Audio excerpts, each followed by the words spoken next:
The atmosphere inside Donovan Enterprises was unusually thick that morning. Employees whispered in corners, their eyes drifting toward the elevator more times than necessary. "Have you heard?" a junior analyst whispered to her co-worker. "Caleb, Donovan hired a new assistant." "Poor girl," the other replied. "Does she even know about the rule?" That rule wasn't written anywhere, but everyone knew it. Caleb Donovan, billionaire, CEO and industry titan, didn't touch women. Ever. No handshakes, no accidental brushes, no proximity. Over time, the staff had learned to adjust. They passed folders at arm's length, avoided walking too close, and never initiated conversation unless required. But Ava Sinclair, fresh out of a different world and oblivious to the company law, stepped into the building with a warm smile and steady confidence.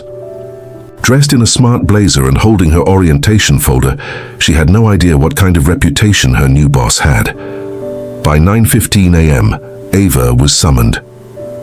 "Miss Sinclair," the executive secretary called out, flustered. "Mr. Donovan forgot his tie. Please take one to him immediately." Ava blinked. "Just bring him a tie?" The secretary nodded impatiently. "Cabinet, executive dressing room, now." In the executive suite, Ava stared at 50 neatly arranged silk ties. "What? Color screams cold, untouchable CEO," she murmured. She grabbed a navy one, then a gray, then panicked and took them all. A minute later, arms full of expensive silk, Ava stood outside the CEO's office and knocked. "Come in," came the low, clipped voice, and that's how it all began. Ava stepped into the spacious office, clutching a ridiculous bundle of ties like a panicked department store shopper on Black Friday. The room smelled like cedarwood and discipline. Behind a sleek glass desk stood Caleb Donovan, adjusting the cuffs of his shirt, posture perfect, expression unreadable. He looked up, his eyes locked on the pile of ties in her arms. "What is that?" he asked flatly. "Ties," Ava replied, stepping forward. "All of them. I didn't know which one you preferred, so..."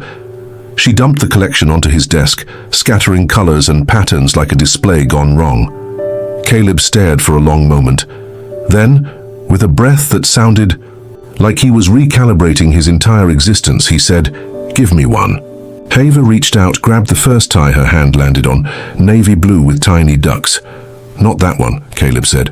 "Oh, right." She snatched it back, scanned the mess, and chose a plain navy silk. Caleb nodded. "Better." Then he did something unexpected. He tried to tie it himself. Badly. Ava watched, horrified, as the fabric twisted in a chaotic knot. Without thinking, she stepped forward. "Wait, you're doing it wrong, let me." Before she could stop herself, her fingers reached his collar, brushing lightly against his neck. Time froze.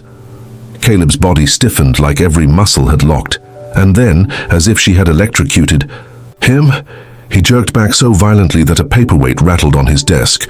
"You touched me," he said, eyes wide. Ava blinked. "Seriously? You touched me," Caleb repeated, his voice low and tight, like the words physically hurt to say. Ava stepped back instinctively, hands in the air. "It was just your collar.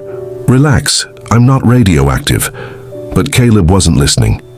He ran a hand over the spot where her fingers had grazed his skin, as if trying to erase the sensation. His expression wasn't just startled, it was haunted. "You don't understand," he muttered. "Then make me," Ava shot back, crossing her arms. "Because honestly, this makes zero sense." Caleb's jaw clenched. Silence filled the office. Ava could hear the hum of the air conditioning, the distant sound of a printer, the thump of her own heartbeat. "I can't be touched," he finally said. Ava tilted her head. "What, like ever?" He nodded. 20 years. She stared. "Are you allergic to humans or something?" "It's not a joke," she softened. The sharp edges in his voice were laced with something more than irritation, fear, real fear. It wasn't arrogance or control, it was survival. "Okay," she said quietly, hands still raised in surrender. "I won't do it again." Caleb exhaled almost imperceptibly. "You can go." Ava rolled her eyes. "Sure, no touching. Got it, boss." She turned and walked out, confusion swirling in her mind. Behind her, Caleb stood frozen. His skin still tingled where she had touched. Him. That shouldn't have happened. That wasn't supposed to happen. But it had. And somehow that changed everything.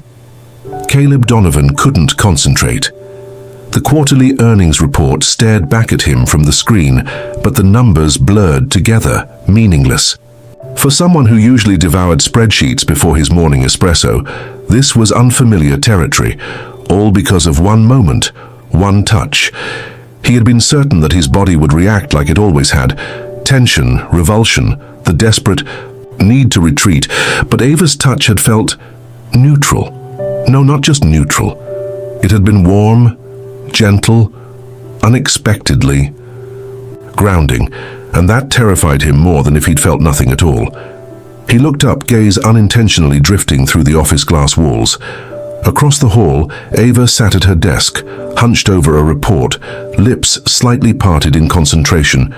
He watched, fascinated, as she twirled a pen between her fingers and muttered something under her breath. She didn't know he was looking. Ava tilted her head and sighed. If I mess this up, I swear he's going to glare at me like I just bankrupt the entire company. Caleb raised an eyebrow. Was she talking to herself? She continued, mumbling, maybe I should color code this or triple proof it, because God forbid the columns don't align. Something tugged at the corners of Caleb's mouth. Amusement? At her? At this? He quickly looked away. No, he was imagining things. This wasn't real, it couldn't be. He needed to reset, distance himself, re-establish the rules. But deep down, Caleb knew one unsettling truth. Ava Sinclair had already broken past his walls, and it was only day one. Ava hadn't meant to break any rules. She was still reeling from the bizarre interaction with her new boss. The man looked like he'd built an empire with nothing but sheer will, and yet a simple touch had rattled him like a lightning strike. Weird, intense, but also kind of fascinating. She glanced across the office toward Caleb's door. Closed. Again. Like always. That door, she was quickly learning, wasn't just a physical barrier. It was a wall made of unspoken rules and tightly guarded secrets.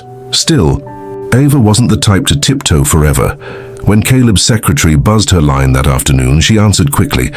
Mr. Donovan would like the investor reports. Bring them in personally. Ava blinked. Personally? Yes. Directly to him. Okay then. She walked to his office with the file in hand, knocking once. Come in, came the deep, steady voice.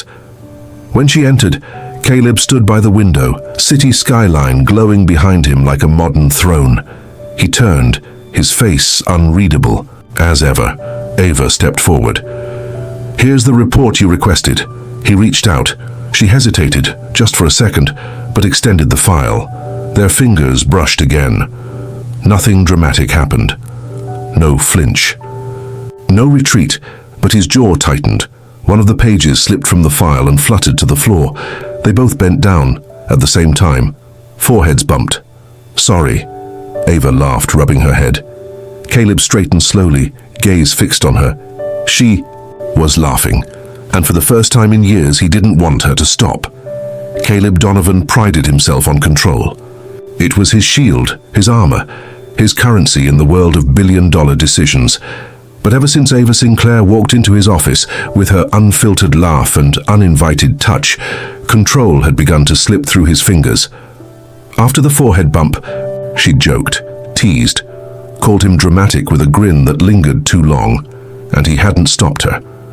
Now, sitting behind his desk, he watched the closed door she'd just walked out of, still hearing the echo of her voice. Was this really happening? For 20 years he had avoided any form of contact, not because of arrogance, but because of pain, real buried pain, the kind that taught him that touch equaled vulnerability, and vulnerability equaled betrayal. But then she touched him, and he hadn't recoiled. That was what scared him most. He told himself it was just a glitch, a one-time anomaly. But deep down he wasn't so sure anymore. Later that evening, as the office quieted down and the rest of the staff trickled out, Caleb stared at the empty report she'd filled out earlier. The data was clean, the formatting perfect, But in the margin, she'd doodled a tiny coffee cup with a face on it. He found himself smiling just for a second, then he caught himself. No, this had to stop. He was losing grip, and he didn't like it. He pressed the intercom. Ava. My office. Now. Ava sat frozen at her desk when the call came through. Mr. Donovan wants you in his office. Now. She glanced at the clock, 6:42 p.m. Most of the building had emptied. It was late, even for him. With a sigh, she grabbed her notebook and walked down the hallway. Her heels echoed on the polished floor, the silence thick with tension. She knocked. Come in, Caleb said, his voice quieter than usual. Inside, he was seated, his hands folded on the desk like he was preparing for a court trial. His eyes didn't meet hers. You called? She asked carefully.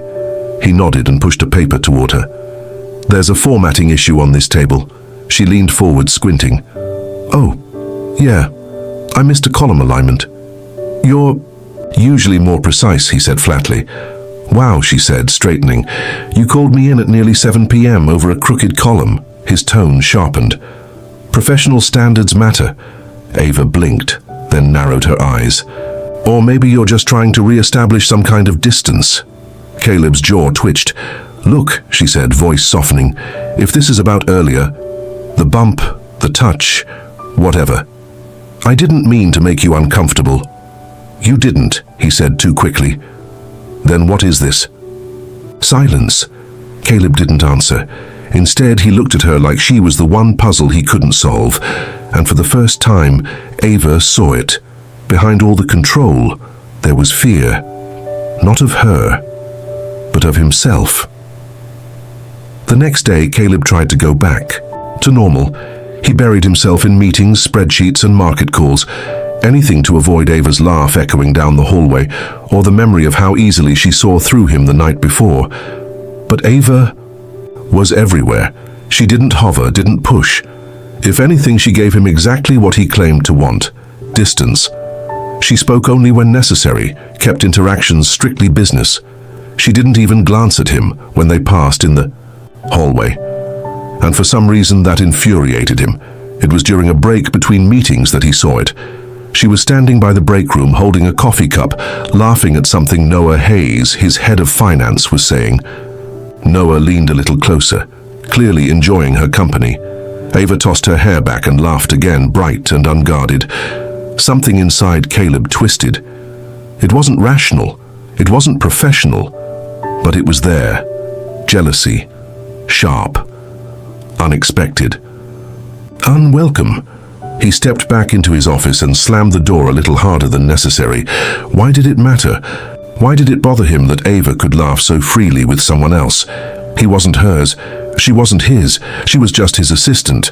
But that thought didn't comfort him at all. Instead, he sat behind his desk, fingers tapping a nervous rhythm, and tried to silence the one question he didn't want to ask himself. Was he already too far gone?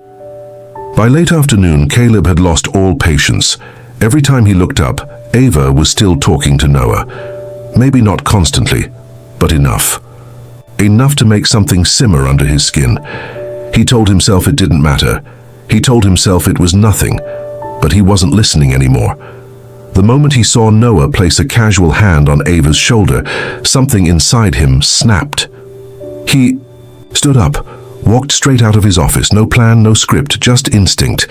Ava looked up as he approached, her smile fading slightly. Caleb, she asked, brows lifting. I need to speak with you, he said, voice tighter than usual. Noah glanced between them. Everything okay? Caleb didn't answer. Ava hesitated, then followed him down the hallway. When they reached a quiet corner near the elevators, she crossed her arms. What is going on? He stared at her. You were laughing. With him. You let him touch you, but... He couldn't say any of that, so instead he blurted, He had his hand on you. Ava blinked. Excuse me? On your shoulder, Caleb clarified stiffly. She stared. Are you seriously dragging me away from work because of that? He said nothing. A beat passed. Then Ava's eyes widened. Wait, are you jealous? Silence. Caleb looked away, jaw clenched. "You are," she said, the realization hitting. "Oh my God, you're actually—" Before she could finish, Caleb stepped forward, grabbed the back of her neck and kissed her. Hard. No hesitation, no walls. Just everything he'd been holding back. Finally let loose, Ava froze. For one stunned moment the world stopped. Then, her body reacted before her mind could catch up. She kissed him back, fierce. Sure, like she had been waiting for it. Her fingers clutched the lapels of Caleb's suit jacket, holding him there like she wasn't ready to let go. And maybe she wasn't. But then, just as suddenly as it had started, Caleb pulled away, the space between them filled with silence and shallow breaths. He stared at her, eyes wide, expression unreadable, except for the panic brewing just beneath. "The surface, that," he began, voice hoarse, "shouldn't have happened." Ava blinked. "Seriously?" Caleb took a step back, visibly trying to collect himself. "It was a mistake." Her brows shot up. "A mistake?" she repeated. His jaw clenched. "Impulse. I lost control." She folded her arms slowly, still catching her breath. "You kissed me like the world was ending, Caleb." "I know," he muttered, already backing away. "Forget it happened." And then, without another word, he turned and left her standing alone. Ava watched him go, stunned into silence. She should have been angry, but what she felt was something worse, disappointment, disbelief. He had kissed her like she meant something, only to run again. This wasn't just about fear. This was about the part of Caleb Donovan he still refused to face. And for the first time since meeting him, Ava wondered, was he ever going to stop running? The days that followed were agonizingly silent. Caleb didn't mention the kiss. He didn't acknowledge it. He didn't even look in Ava's direction unless absolutely necessary. And Ava? She gave him exactly what he asked for. Distance, no teasing glances, no casual jokes, no accidental brushes of fingertips, just professionalism. Cold, clean, perfect. And Caleb hated every second of it. He'd thought running would help him regain control. That pretending nothing happened would reset things to how they used to be, but it didn't. If anything, it made everything worse. In meetings, he couldn't focus. In hallways, he found himself listening for her voice. In elevators, he held his breath, hoping, not dreading, she would step in. He was unraveling. One afternoon, he stepped into the break room and saw Ava laughing with someone from accounting. Just a soft chuckle, nothing dramatic. But it lit a fire in his chest. She hadn't laughed like that around him lately. Because of him, because he ruined it. That night, he went to a quiet bar in Midtown. The kind of place where no one bothered billionaires in a suit. He ordered a drink and told himself he wasn't thinking about her. And then she walked in. Wearing jeans and a black top, Ava looked so effortlessly beautiful it hurt, and worse, she wasn't alone. Noah Hayes walked beside her, laughing, casual, too comfortable. Caleb gripped his glass tighter. He had run. But now, someone else might take his place. Caleb didn't think. He moved. Before logic, before pride, before consequence, he crossed the bar toward Ava and Noah like a man possessed. Noah noticed him first. Well, if it isn't the infamous Caleb Donovan. Ava turned. Her smile faded the second she saw him. "What are you doing here?" she asked, voice calm but guarded. "I need to talk to you," Caleb said, ignoring Noah completely. Ava folded her arms. "Now? Really?" Caleb nodded. Noah raised his brows. "I'll give you 2 a minute." He winked at Ava, then walked away with a smirk Caleb wanted to erase from existence. Ava looked at Caleb, unamused. "You've been avoiding me for days, and now you suddenly need to talk." He opened his mouth, nothing came out. She shook her head. "You don't get to show up, interrupt my night, and expect me to just—" "I'm jealous," Caleb blurted. Ava froze. "What?" He swallowed. "I saw you with him, and I hated it." She blinked, taken off guard. "Caleb, I don't know what this is," he continued, stepping closer. "I don't know how to do this, but I know I don't want to lose it. I don't want to lose you." For a long beat, neither of them spoke. Then Ava whispered, "Then stop running." And before he could respond, she reached for him, but he beat her to it. He kissed her this time, not from fear, not from impulse, from choice. And this time, she kissed him like she knew he'd never run again. The next morning, Caleb arrived at the office earlier than usual. The building was still quiet, the sky outside barely tinted with light. But inside him, everything was loud. Every heartbeat, every memory of last night's kiss, every word he hadn't yet said. He sat behind his desk, staring at the entrance like it held the answer to a question he didn't know how to ask. At exactly time, Ava walked in. She looked as calm as ever, coffee in hand, her expression unreadable. Caleb stood before he even realized it. "Ava," he said, stopping her at the door. She raised an eyebrow. "Morning, Mr. Donovan." He didn't flinch at the formal tone. He deserved it. "I meant what I said last night," he said. She stared at him, unreadable. "I don't want to run anymore," he continued, voice quiet. I've never done this before." Her gaze softened. "What, relationships?" "No," he said, letting someone close, letting someone matter. A beat of silence passed between them. Then she stepped forward. "So what now?" He swallowed. "I want to do this right. I want you." Ava's eyes shimmered with something between disbelief and hope. "And what are you prepared to do about it?" Caleb didn't answer with words. Instead, he pulled something from his pocket, a small velvet box. Ava's breath hitched. Caleb opened it slowly, revealing a diamond ring. "Ava Sinclair, will you marry me?" Ava blinked, once, twice, then stared at the ring like it might vanish if she moved too fast. "Are you serious?" she whispered. Caleb's voice was low, steady, too steady for the storm in his chest. "Dead serious." A ripple of noise began to spread through the office like a wave. Heads turned, phones were quietly raised. Even Max from accounting leaned out of his cubicle with popcorn-level curiosity. Ava looked around, wide-eyed. "You're doing this, Kahir." Caleb glanced over his shoulder at the growing crowd, then looked back at her. "I'm done hiding." Someone in the back gasped. Another whispered, "Oh my God, he's proposing. He's actually proposing." Ava let out a breathless laugh. "You're unbelievable." "I've been a coward," Caleb said. "But not anymore. You changed everything, Ava. You made me feel again. You broke through all the walls I thought were permanent, and I don't want to spend another second pretending I'm not completely, stupidly in love with you." For a moment, she just stared at him, at the man who once flinched at a single touch, now kneeling in front of her with vulnerability written all over his face. Then she said softly but clearly, "Get up." Caleb's shoulders stiffened, but before he could move, Ava stepped forward, pulled him to his feet and kissed him. Cheers erupted around them, and when they finally broke apart, she whispered against his lips, "Yes, I'll marry you, you emotionally repressed genius." The office was still buzzing. People applauded, laughed, even wiped away tears as Caleb and Ava tried to retreat to his office for a sliver of privacy. Max high-fived someone from HR. Someone else shouted, "About time!" Inside the office, the door clicked shut behind them. Silence returned. Well, almost. Ava leaned against the door, breathless, eyes locked on him. "You really just proposed to me? At work? In front of everyone?" Caleb loosened his tie. "Did I mess it up?" She grinned. It was reckless, bold, completely un-CEO-like. He nodded. "So yes, I messed it up."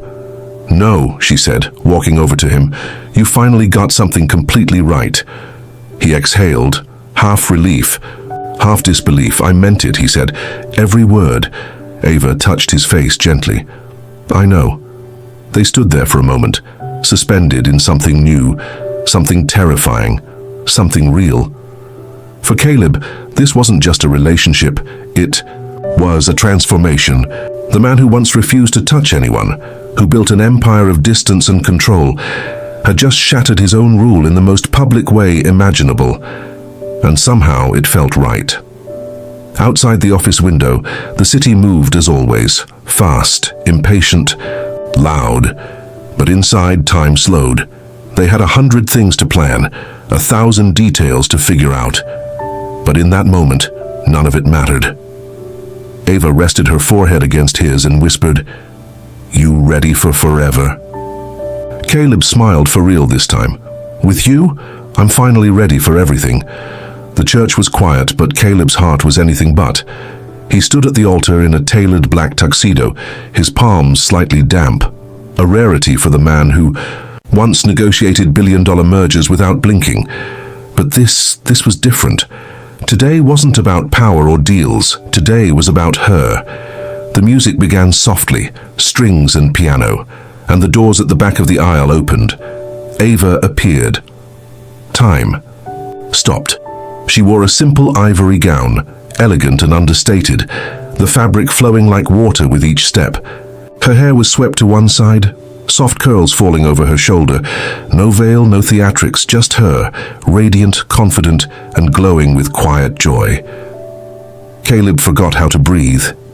Each step she took brought him closer to the life he never thought he'd have. The life he once convinced himself he didn't need.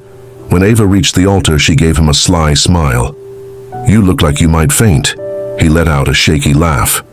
You look like something I never believed in until now. They faced each other as the officiant began to speak, but Caleb barely heard a word. He was focused on her hands, how steady they were, how they had once touched him when no one else could, and now they would hold him for life. As they exchanged vows, something shifted deep inside him. Caleb Donovan, the untouchable man, had finally let love in, and he would never shut it out again. The reception was held on the rooftop of a historic hotel, wrapped in golden light as the sun dipped below the skyline. Strings of fairy lights swayed gently in the evening breeze, casting a soft glow over tables dressed in white and gold. But Caleb saw none of it. Not the towering cake, not the guests, not even Max giving an outrageously funny toast about Caleb's terrifying management style and shocking emotional development. All he saw was Ava, his wife. She reached for him as the first notes of a slow jazz ballad filled the air. You still claim you can't dance? She teased. I can't, Caleb muttered, hesitating as she took his hand. Well, she said, pulling him gently to the center of the floor. Lucky for you, I'm good at leading. Laughter bubbled around them as they moved.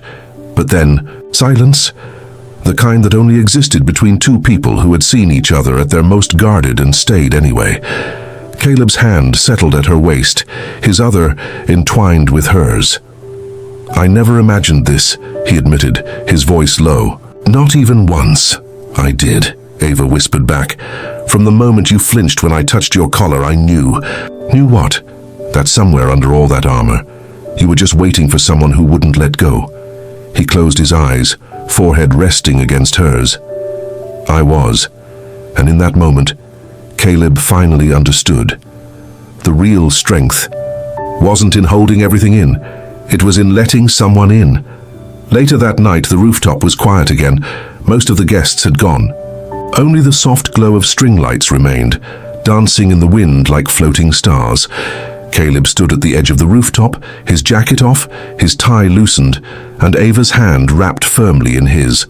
They looked up at the sky as fireworks began, bright, bursts of red, gold, and blue painting the darkness above them. Ava leaned her head on his shoulder. So, husband, she said, voice teasing. Still think love is a liability? Caleb let out a slow breath. No, I think it's the best kind of risk. She turned to face him, eyes shining. Then promise me something. Anything. No. More running, no more walls, just you. Open, real, messy if needed, but all in. Caleb reached for her hands and kissed her knuckles softly. I promise, he said, meaning every word. I promise to be here, to stay, to fight when it's hard, and hold you when it's harder. You broke my silence, Ava. You needed breaking, she said, smiling through tears. They kissed, slow, certain forever. The man who once lived in shadows had stepped into the light, not because he found peace in isolation, but because he found someone brave enough to reach through it. And as the final firework burst above, Caleb whispered against her hair, I'm not running anymore, I'm finally home. What this story teaches us. Sometimes, the strongest walls we build around ourselves are meant to keep pain out, but they also keep love from getting in.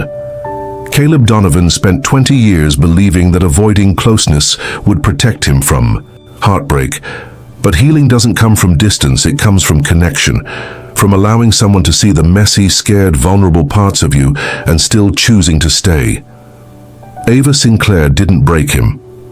She reached him, with kindness, with patience, and with courage. This story reminds us that even the most guarded hearts can be opened if the right person knocks gently and waits without giving up. So if you've been running from something, or someone, maybe it's time to stop. Maybe it's time to let love in, because the greatest risk in life isn't falling for someone, it's never letting yourself try.